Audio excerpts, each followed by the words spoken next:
Shout out Gyarados, definitely surprising a lot of opponents, and DHCUnited leaning heavily into it in so many matchups, even in that winners finals against Kelsey, almost able to force a game back, but not quite doing it. Does he lean into it again, or does he go for more neutral matchups? Here we go, losers finals, game number 1, DHCUnited versus Stonecollection to kick things off, and it is going to be Unova Stumpus, but this time catching the Altaria. Yeah, this is a fairly neutral matchup, and DHC might be happy to have this slow start, maybe going to get a little bit more time to think about what to do later on in the game, but Stonecollection farming up a lot of energy, almost at double charge attacks here, and just throws a discharge. There's a possibility Stonecollection could even catch a flamethrower. Resist on both the Altaria and the Zumo would be the right move to throw, but DHCUnited going to throw in between the Thunder Shock, preventing any potential catch potential from Stonecollection. Stonecollection going to take up the first flamethrower. This matchup is fairly neutral back and forth, and it does get fairly close. The pacing from the Unova Stumpus is much faster than the Altaria's pacing to the flamethrower.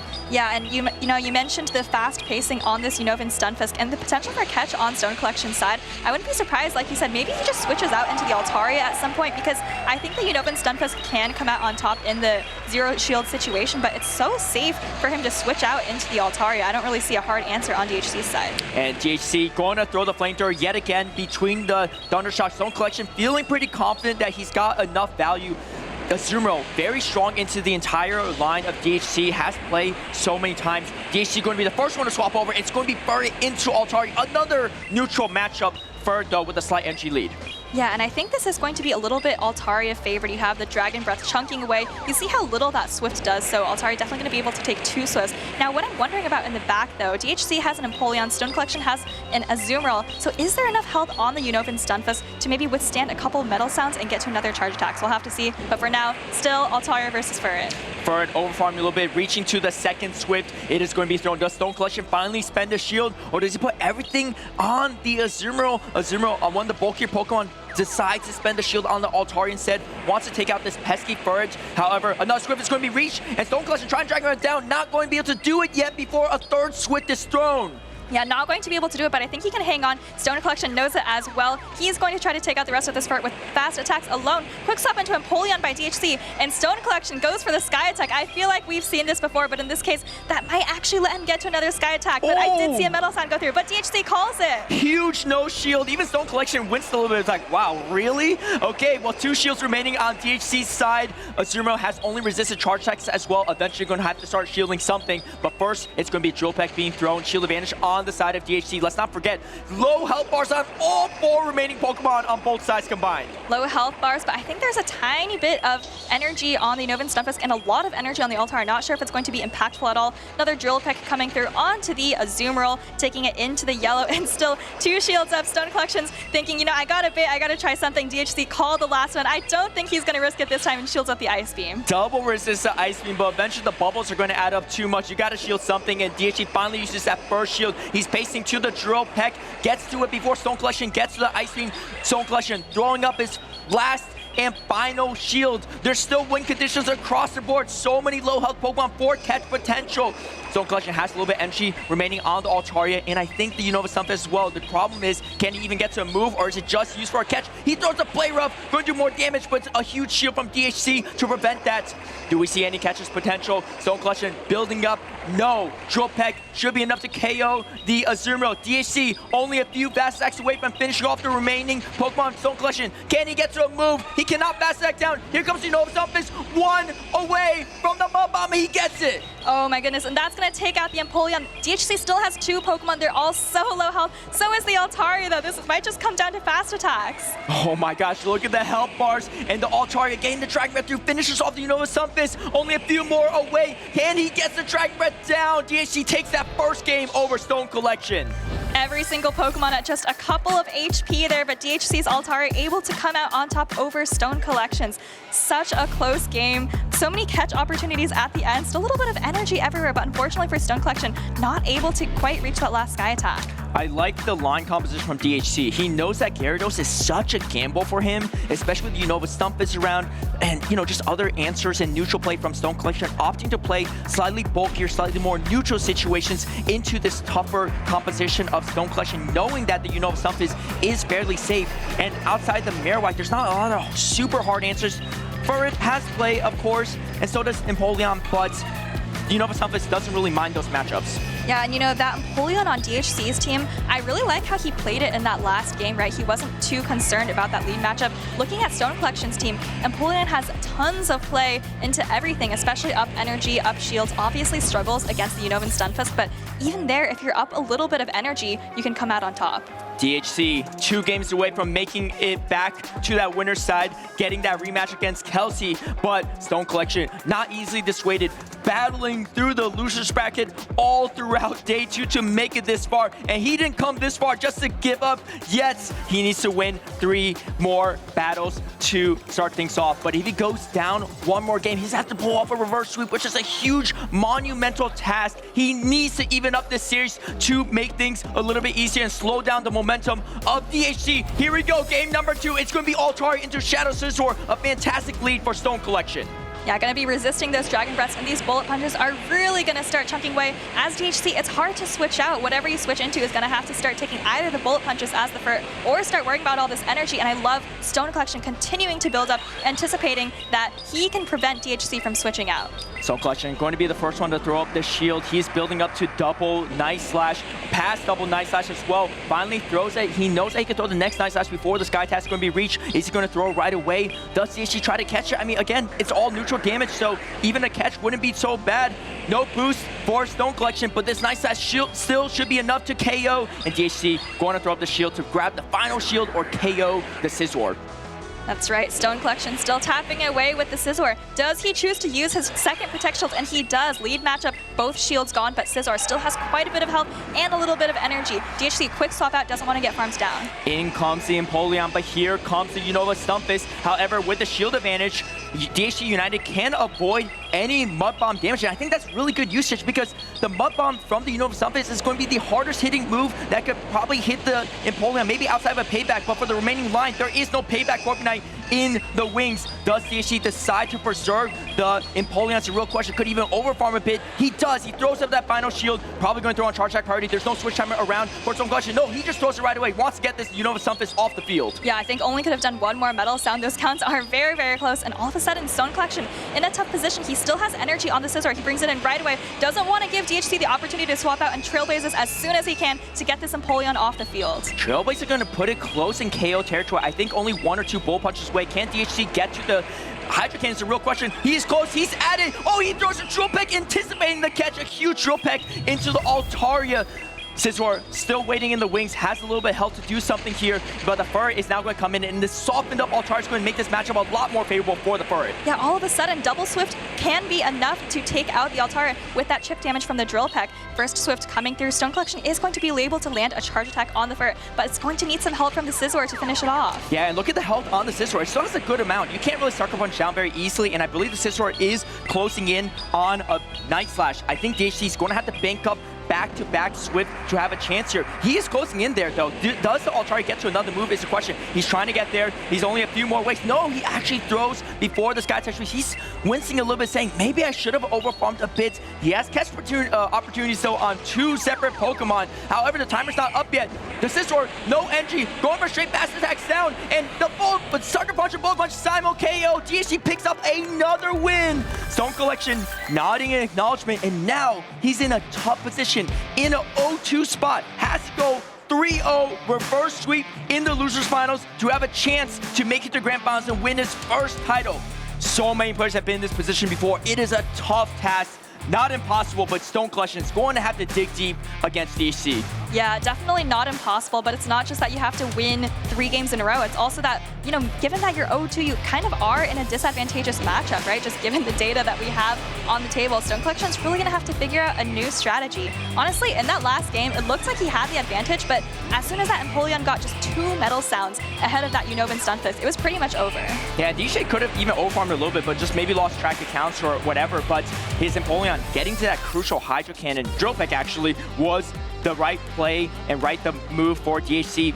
He's feeling it good. You know, after taking that first loss to Kelsey, some might be rattled, but he's staying locked in and says, I want a rematch as soon as possible. He's trying to speed run there, but Stonecollection trying to gather his thoughts, figure out how do I play around this. The same exact team that he 2-0'd earlier is giving him now so much trouble. I don't know how it played out against HDMV, but DHC leaning into a lot of his neutral Pokemon. And even though he's not bringing the Marowak, that's a hard answer to Unova Sumpus. Finding win conditions around it has been crucial for him in this Losers Finals. Yeah, all of a sudden as Stonecollection, you're thinking, I just beat this team 2-0 earlier today. I mean, what is happening? And DHC, I mean, we don't know the Pokemon that HDMV had brought earlier, but I love DHC leaning into these neutral matchups, as you've been saying. The Furret, so safe into Stonecollection's team. The Empoleon as well, we just saw there, taking out its worst counter in that Unovan Stunfisk. And, for DHC, as cleanly as he's been playing, if you have a team composition advantage like that, sometimes that's all you need to take a game. Let's see how Stonecollection gathers his thoughts, figures this out. He's actually locked in already. It's DHC trying to lock in a potential final game in this Losers Finals. I know some players that are friends of Stonecollection, European players, rooting him on. He's going to need your energy. Let's hear it. Could potentially be a final game, but Stonecollection trying to change that narrative. That's going to be the Scizor into the Altaria. Yet again, the same exact three Pokemon for DHC, but bringing the Corviknight for Stonecollection. And this is the same lead that we saw last game when we see Stonecollection still building up energy. This is exactly how he played it last time, shielding up the first Sky Attack and then probably going to fire off this back-to-back Night Slashes just before Altaria reaches another Sky Attack. But let's see if there's any adjustments on DHC's side. And we haven't seen a boost from Scizor, at least any meaningful ones, in pretty much all tournament long. But maybe Stonecollection is overdue. First Night Slash is going to come through. Do we get a boost? And it looks like no. Second Night Slash is going to be thrown. DHC might go for the shield, try to grab the second shield. However, Stonecollection has ways to catch the energy. Does he go for it? He hasn't been successful in the past. DHC throwing in between the Bullet Punch yet again, and Stonecollection playing it out the same way, tries to get the Bullet Punch down. And this is where Stonecollection ran into trouble in game number 2. DHC with a quick swap into Empoleon, and this time Stonecollection reacted just a tiny bit faster, but was it fast enough? I don't think it was. I think this is going to be the exact same timing as last match, where the Empoleon can get to 2 Hydro Cannons. But the difference here is he has a Corviknight instead of the Altaria, which has a much better matchup into the Furret. He might be able to find a potential win condition. But like you said, if DHC shields this up, this is going to be Empoleon with a lot of health remaining. Should be able to get the charge back priority on the Hydro Cannon against him up on Stonecollection. 1-2 away, but the Hydro Cannon is going to be reached first from the Empoleon. DHC still preserves so much health on this Empoleon. Does the Scizor come back in? It's almost deja vu, except for that third Pokemon. Goes for the Trailblaze yet again. No swap available. Going to throw the Trailblaze, and DHC might opt to throw the Drill Peck once again, but this time, Drill Peck is not going to help him against Corviknight. Yeah, that's true. I mean, it's not going to help, but I mean, if he goes for the Hydro Cannon instead, no, he goes for the Drill Peck, but Stonecollection doesn't make the catch this time, maybe worried about losing health on the Corviknight. But now, because you don't take that chip damage on your Flying type in the back, you have a much better chance against the Furret. You resist all the charge attacks here, and really all you have to watch out for is a potential catch down the line. DHC hoping that was the Altaria once again, a Zumro or Furret, but no, it is the answer to the Furret. It is going to be the Corviknight. Stonecollection, I like this play, potential boost here, needs to throw a payback later, but with the Sand Attack adding up, you don't need to throw 2 back-to-back payback, so might as well fish for a potential attack boost. Trailblaze is going to be throwing the resisted attack, but just wants to boost up the Sucker Punch damage. There's still 2 catch opportunities, but the switch time is locked for DHC as Stonecollection, he reaches for it, he gets a payback. Is it enough to KO the Furret? The Furret has some energy, but there's just not enough health on the remaining Pokemon to do anything. Payback, not enough to KO. DHC going to throw one parting Swift, but the health bars on DHC do not look good. They do not look good, even with these double resisted Sand Attacks. I think Stonecollection might just barely be able to get the farm down on the Altaria. We'll have to see. Oh, that's actually quite a bit of health. Maybe needs to reach for this Air Cutter, but DHC does have a catch attempt. Oh, but he doesn't get it! Huge plays from DHC, but Stonecollection patient and saying, my road here at Toronto is not over yet. He takes the first game off from DHC. Still needs to win 2 more, but he's looking ready for it as he makes the proper adjustment for this third pivotal game. And Stonecollection's hopes are alive on the back of the Corviknight. You see both players exchanging some words, some smiles, maybe recognizing each other's competence, the adjustment that Stonecollection made there in game number 3 to bring the Corviknight instead of the Altaria. Taking a closer look at Stonecollection's team, he's been really leaning on the Scizor, on the Unovan Stunfisk in this matchup, and then just in that game number 3, finally bringing in the Corviknight. And I like how he played it, right? He played it a little bit differently, letting the Drill Peck go on the Scizor, because he knows that the Corviknight is really strong in the backline of DHC, especially when shields are down, especially when the Altaria is pretty much taken out of the picture. You could land a payback against a lot of things, or just having that extra health is going to pay favorably for the Corviknight. And as you can see here, it proved to be useful. Now it's DHC's turn to maybe make the adjustment, recognizing that, okay, Stonecollection is not going to keep running this Altaria. My Furret may not be as safe as I thought it would be. Great catch attempt, because if he caught there, that might have been game over for Stonecollection. Yeah, I mean, you see how close the Altaria was to reaching a Sky Attack of its own there, and you know, this is where that experience, years of grassroots, years of regionals really pay off for Stonecollection. He's been in these difficult positions before. He knows how to make the adjustment, and let's see what he brings for us for game number 4. Oh, here we go. This is what everything Stonecollection needs. A fantastic matchup into the Shadow Marowak. In comes the Safe Swap Bird. No clear answer for Stonecollection. Might go for a chip and dip action, as the Swift is not really going to put the Altaria in Rockside range, so I think Stonecollection feeling pretty comfortable about it. Going to try to throw a move, and now you could actually bring back your own Furret after you chip this down, making the matchup still pretty uncomfortable for the Marowak in the back. Yeah, it does look like that's what Stonecollection's going for. He's throwing the Sky Attack pretty much right away, not concerned about residual energy. We do see him reach for that Furret there, and now that the opposing Furret is so chipped, Stonecollection is going to be able to maintain switch advantage. There's a chance that Stonecollection might be able to even go for a Sucker Punch down. It could be pretty aggressive, but he knows the counts on this Furret, so could just throw before that is reached and still has potential super effective damage for the Marowak in the back. Marowak needs to do something here. He is going to throw that right before charging priority, not going to risk it, see who's going to win that priority in this situation. DHC has the move loaded. Oh, he actually goes for the shield. I actually don't even know if a switch is going to be enough in this point in time. Stonecollection might just let this go and throw. Yeah, he's like, what are you doing? So he has the Swift loaded though. There could be a potential catch, but DHC is spending shields to try to flip switch advantage. Yeah, and I think you're absolutely right. Oh, and Furret actually able to reach a Trailblaze versus Empoleon. This charge attack is going to give Stonecollection a little bit more time to think about what he wants to do here. Probably going to bring in that Unova Stunfisk, his third Pokemon. There it is, switching it in. You see those Thunder Shocks really starting to chip away at this Empoleon, and this is looking fantastic for Stonecollection's comeback. Yeah, I mean, this is going to do a lot of super effective damage, but the thing is, you can't Metal Sound down. Kind of a curious play by DHC, because he fought for switch advantage for throwing up the shield, but then gave it up by swapping over to the Empoleon. Stonecollection maybe a slightly on the miscounts, throws on charging priority, but he still has 2 shields to spend.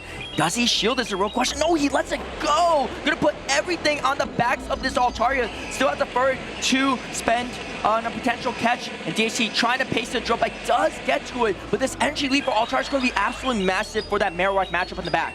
Yeah, I mean, it is a little bit uncomfortable for Stonecollection because you're definitely in Rockside range from the Marowak, but like you said, so much energy on the Altaria, definitely going to be able to get to 2 Sky Attacks, but the question is one Sky Attack even enough to knock out the Marowak? I'm not sure. First shield's going to come up on DHC. I don't think so. He has the catch potential, and the Marowak is locked in, so DHC cannot catch in his own situation. Does Stonecollection go for it? He's overfarming so much, and now we have the back-to-back Bone Clubs loaded. Bone Club's not going to be enough, but it might be enough if you start baiting. Rockside is there as well. What does Stonecollection do? Things are looking a little dicey. Building up to double Rockside, tries to go for a catch, doesn't get it. Stonecollection not loving it. Back-to-back Rocksides here. DHC, 1 Rockside, a second Rockside loaded. He's about to make it back into the grand finals for a chance at glory, and here it comes, and Stonecollection concedes as DHC takes the 3-1 victory over Stonecollection. Huge victory for DHC. They're able to pull it out after Marowak into Altaria lead. Such a difficult situation there, but just keeping calm, cool, and collected, as he said, looking out into this crowd, maybe at his friends who helped him build this team, and like you said, gonna get a chance at revenge against Kelsey K in those grand finals.